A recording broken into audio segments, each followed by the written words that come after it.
And the numbers are startling. This morning, we are discussing the ongoing issue of infant mortality and maternal mortality rates among Black women and children. Now, to help put this in context and show just how much of a problem this is, we want to bring you some numbers. Studies show Black women are 3 times more likely to die from pregnancy-related complications than white women in the U.S. And here in South Carolina, the maternal mortality rate is 2.4 times higher for Black women than white women. And when it comes to Black infants, they are dying at a rate nearly 2.5 times of that of white infants. So this morning, I am joined by Assistant Professor Dr. Jules Scott and Associate Professor Dr. Tisha Felder with USC's College of Nursing. Both, I want to thank you so much for joining me early this morning to have a very important conversation. So thank you so much. Absolutely. Thank you for having us. Yes, absolutely. Thank you. All right. So first question is, what are some contributing factors to this crisis? Yeah.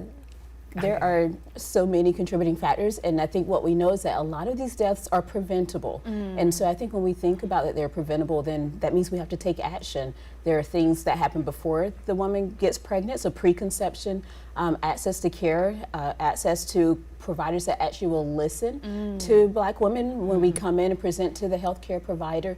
Or a few that come to mind, cardiovascular related conditions are huge and something that we can absolutely address. Yeah, absolutely. The fact that it's preventable, I think, is one of the most heartbreaking aspects of this whole situation, is it doesn't have to be this way. Now, Dr. Felder, I want to talk to you about what are some of the impacts of these racial disparities that we see when it comes to moms and babies.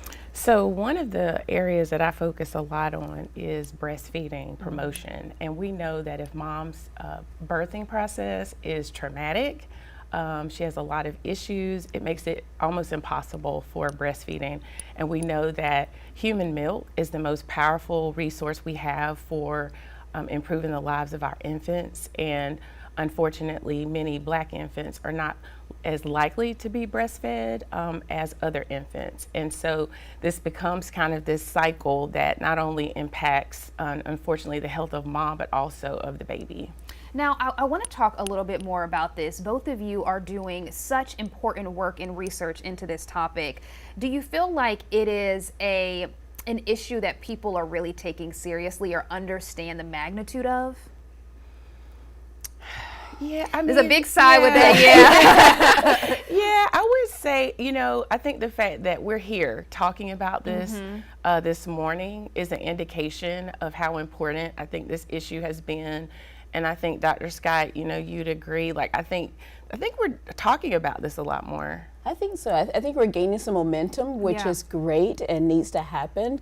I think there's been a number of really highly published deaths that have happened and near experiences among celebrities, and that has also brought attention to this issue. And I think now that we're aware of it, then it's about what are we going to do. We know that women who have like preeclampsia in their pregnancy are at increased risk of having that happen again in a subsequent pregnancies. And so that's high blood pressure and some complications during pregnancy. And right now we don't have good interventions for these mothers. After they have their babies, then what are we doing to help support them so that this doesn't happen again? How do we support them? Also thinking about across the life course, because once you have high blood pressure in pregnancy, your risk for cardiovascular disease increases as well. And so it's what happens in pregnancy, what happens in that 6 weeks and the year after, and then even thinking about the broader life course picture.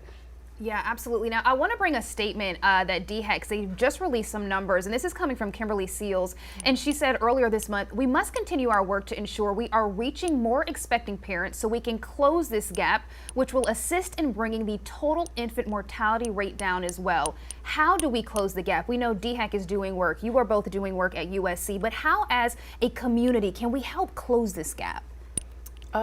One thing is policy. We know that, I think Dr. David Williams, who's a health disparities expert, said all policy is health policy. Wow.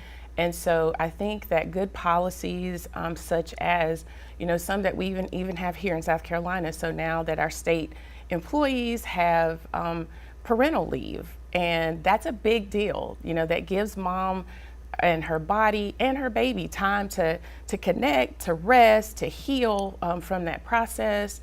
We also know that expanding coverage for Medicaid, so to cover not just that birthing process, but also the postpartum care And so those types of things, I think, are things that we can do in the community to support those policies, and that will really, just help our families. Absolutely. I want to thank you both so much for joining me this morning. Moms, make sure that you continue to advocate for yourself. Families, advocate for these mothers as well. And